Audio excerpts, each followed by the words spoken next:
Howdy brothers and sisters out there in YouTube land. This here is Grateful Panic, and I've got another video for you guys today. And today, the video is going to be in response to a tag from J.R. Rodriguez over at the Sharp Spot. And the tag is, "What makes a knife guy?" So, stay tuned guys.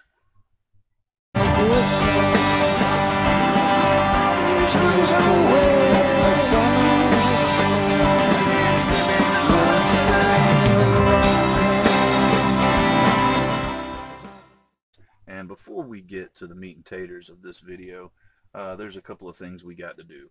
And first off, I wanted to send a birthday shout out to our good friend and family member, Brother David Vanderstelt. And happy birthday, David. I hope you had an awesome day and your birthday was everything you hoped it would be. And with that being said, guys, let's go ahead and get today's panic dump out of the way and let you guys take a look at what I was carrying today. And today in my pocket I had the Essie Avispa in D2, and I had the Great Eastern Cutlery number 85 bullet end jack, and of course I had Doc's Experiment slip with the Great Eastern Cutlery Blade Forms Edition TC Barlow, and starting to get a little bit of color on it, especially right here in the back, but we'll keep you guys updated on how that's going. On my belt I had the Bark River Knives Aurora, and of course the Buck 110 Light. And that brings us to the What Am I Drinking segment. And today I'm drinking on a little bit of Tropic of Thunder Tropical Lager from Stone Brewing Company. And this is my first time trying this, and I was pretty impressed.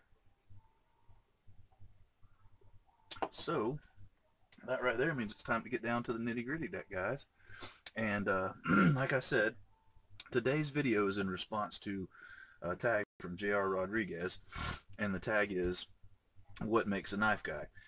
And if you guys have not checked out the original video that he put out, or the tag video, definitely head over to the Sharp Spot YouTube channel and check both of those videos out. He does an awesome job and has a lot of good stuff to say. So without further ado, let's go ahead and jump into it.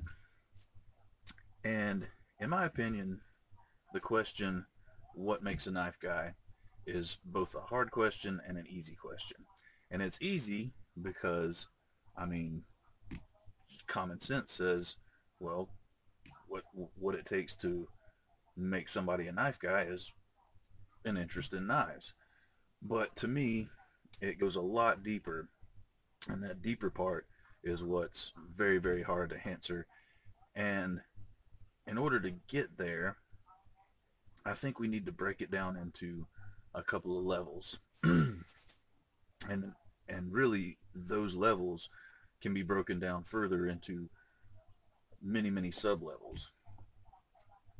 But to me, the first level of what you would, what somebody that you could consider a knife guy, not just your average everyday person that has a knife, but somebody you could legitimately consider a knife guy. Say this person grew up using knives, they use knives on a daily basis. They probably have a couple of fixed blades, a slip joint or two, some modern folders, and to me these are all purpose-driven tools. They use these knives on a daily basis, not necessarily all of them, but at any given time, they have specific tasks for their fixed blades. They have specific tasks for their slip joints, specific tasks for their modern folders, and they have this, this group of knives, and they keep those group of knives for long periods of time. They don't, go out every chance they get and buy a new knife, or they're not constantly on, online looking for a new knife. They have these knives, they use these knives And I would consider that person a knife person. And then you have, say, a collector who, you know, has a collection of however many knives, but they don't use these knives. They're specifically for display purposes.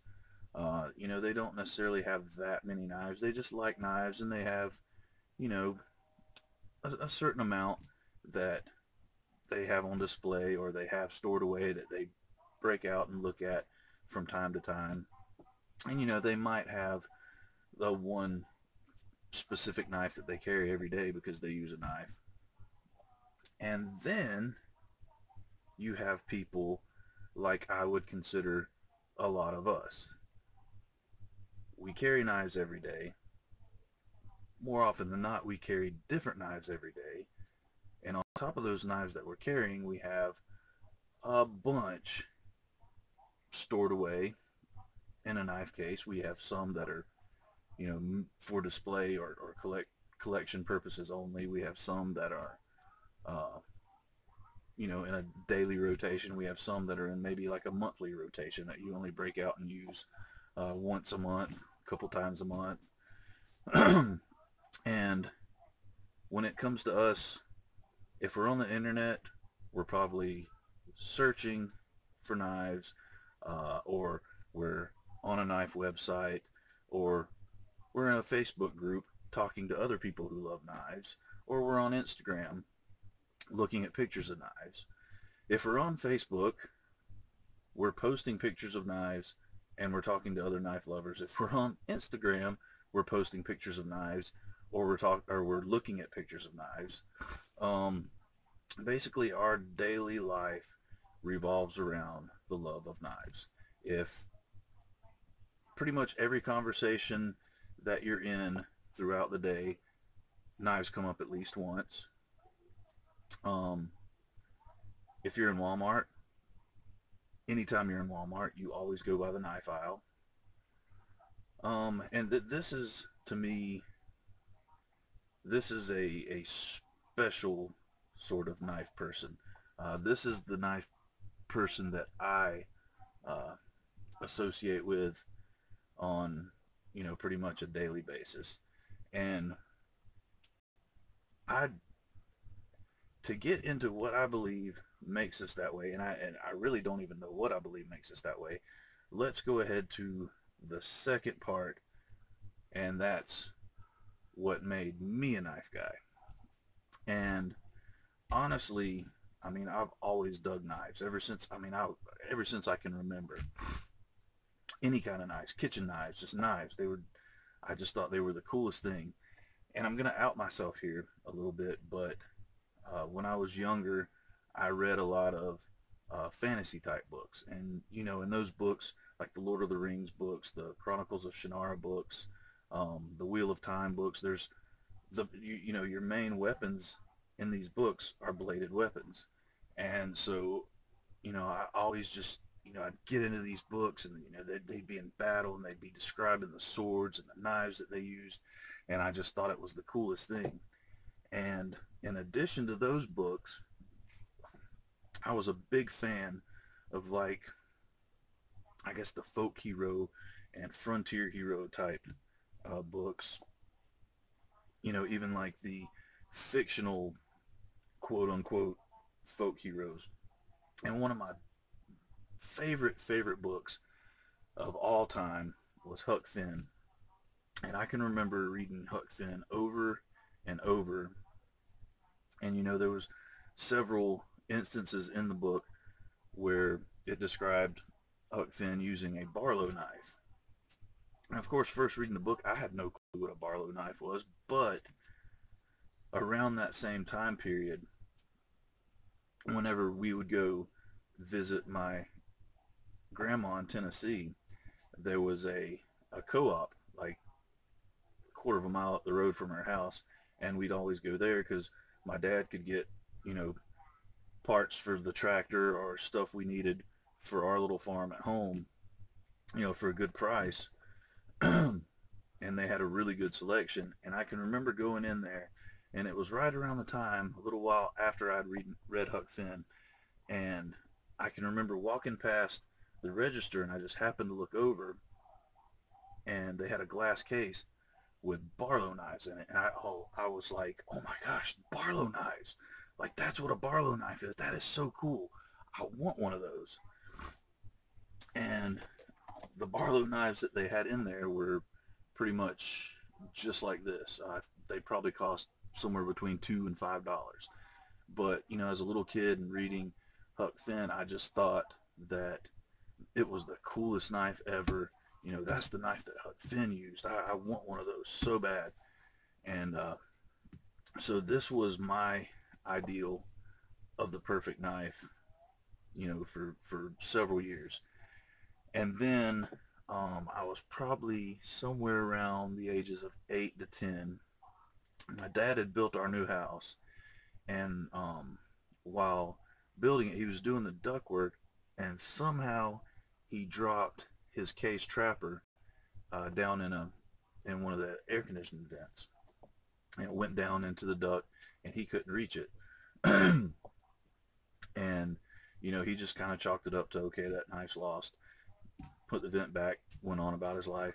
And I obsessed over that, like, daily.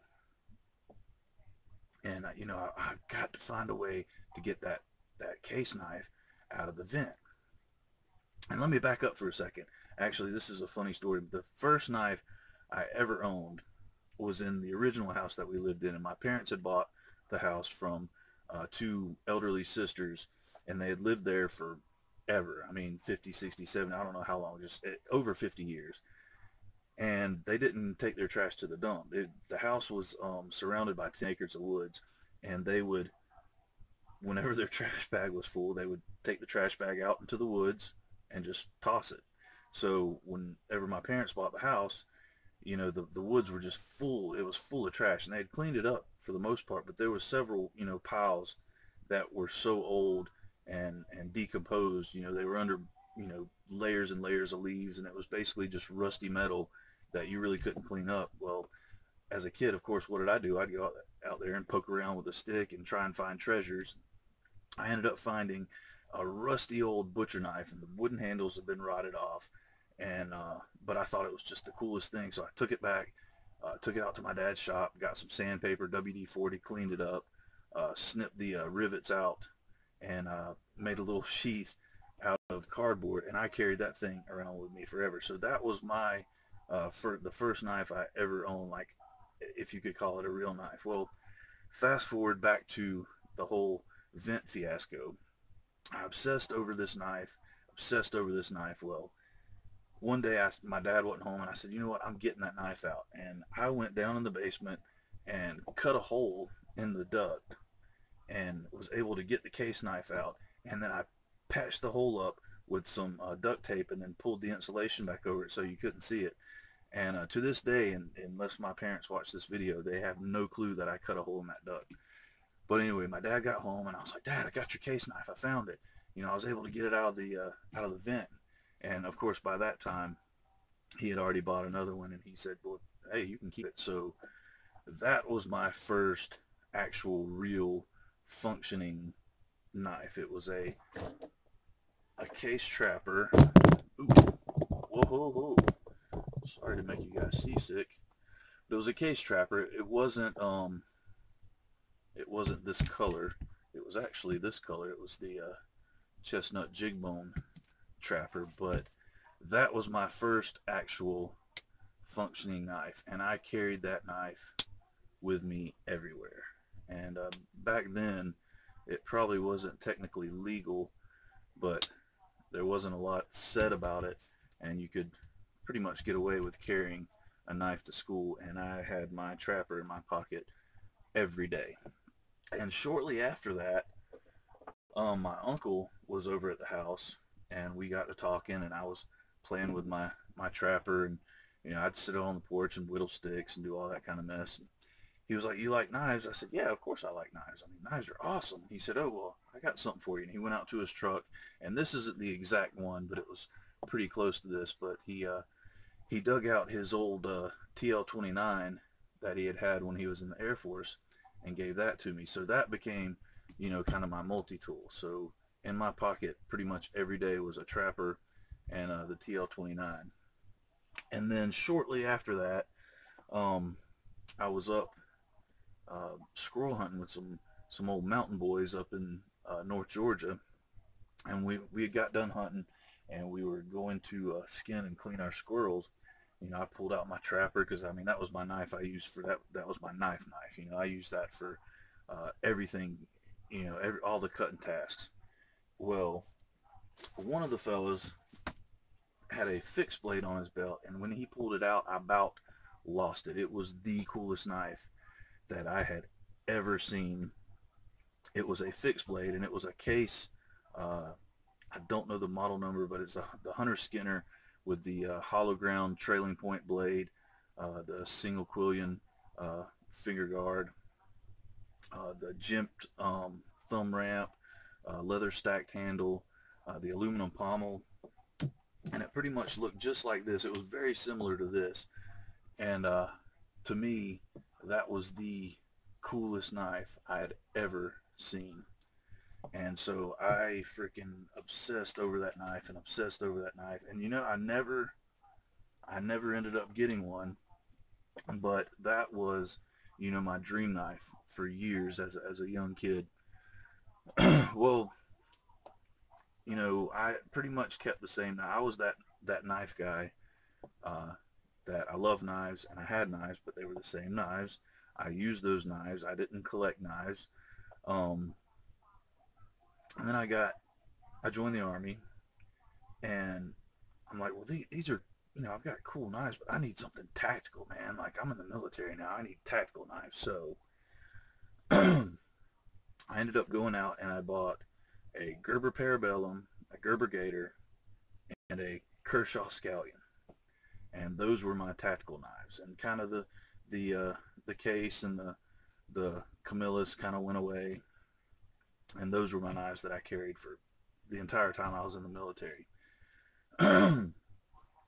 Fast forward from there, kind of, I guess knives kind of got kind of left behind. I still had a knife, you know, and it was usually a little $5 or $10 knife. So if I lost it or it got messed up, I could just go out and buy another one, no big deal.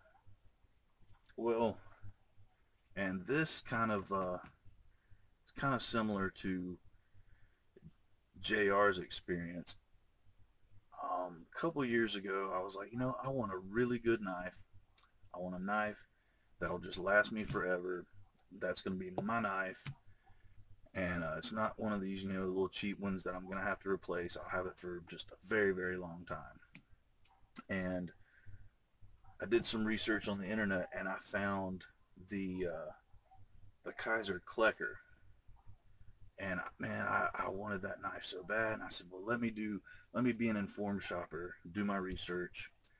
And so I said, you know, you can pretty much find a review on anything online. So I went online. I said, let me get a review of this knife. Well, I couldn't find a review of that knife, but I found, you know, a lot of the search results were Kaiser knives. So, you know, I start looking into it, and I find this amazing world of YouTube that I never knew existed, that have like just hundreds and hundreds and thousands of knife reviews and all these knife reviewers. And I start watching them, and then I find out that there's groups on Facebook, and all they do is talk about knives and post pictures of knives. And I was like, oh my gosh, like there's this whole other world out there that I didn't know existed.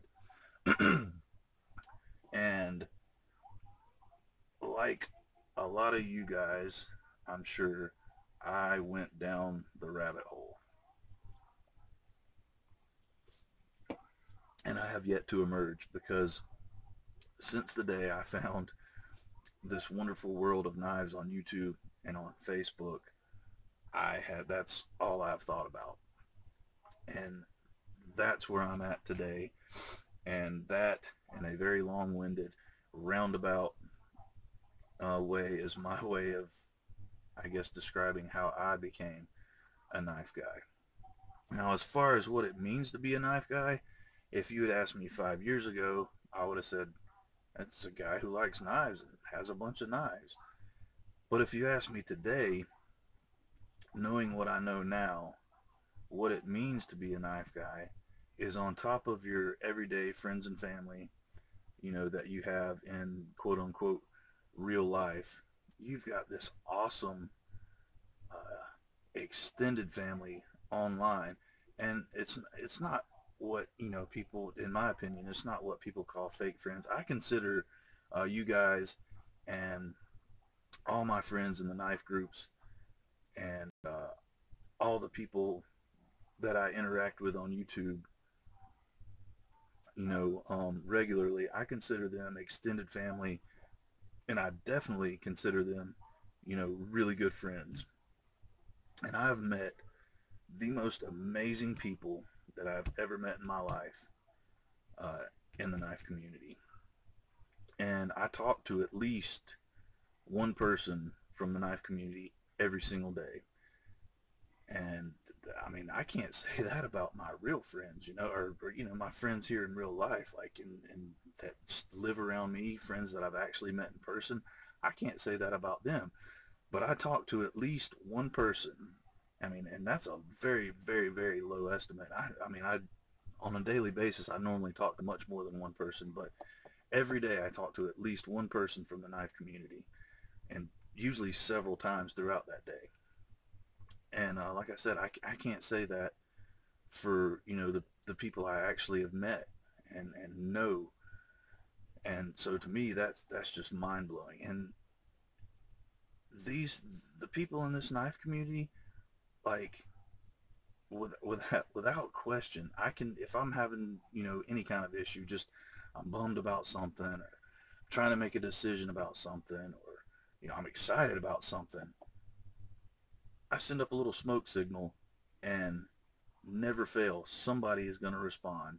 And if I'm having, you know, questions or issues, somebody's going to be right there to give me advice, to tell me from their experience how they handled that situation. I mean, the people in this knife community, they they bend over backwards to come to your aid. I mean, they're like, it's like they're excited to be helping you. And I don't know, that's not something you find every day. So I don't know, to me, what it means to be a knife guy is I'm a tiny little part of something much, much bigger. And it's an absolute amazing thing to be a part of. And I hope you guys know, that are watching this, and you know, all the Grateful Panic family members, I hope you know that you are that bigger something that I'm a little small part of. You guys are what I mean, you keep me going all day, every day, and not just, you know, making videos. I'm talking about in my life. Like, I'll be at work, I'll be bummed about something, I'll think about a comment that one of you guys made on a video that made me laugh, or you know, gave me a little bit of encouragement or inspiration, you know. And that's what I think about when, you know, I'm going through something. I think about something that one of you guys in this community said, and that always lifts my spirits, and that gets me back on track, and you know, keeps me soldiering on.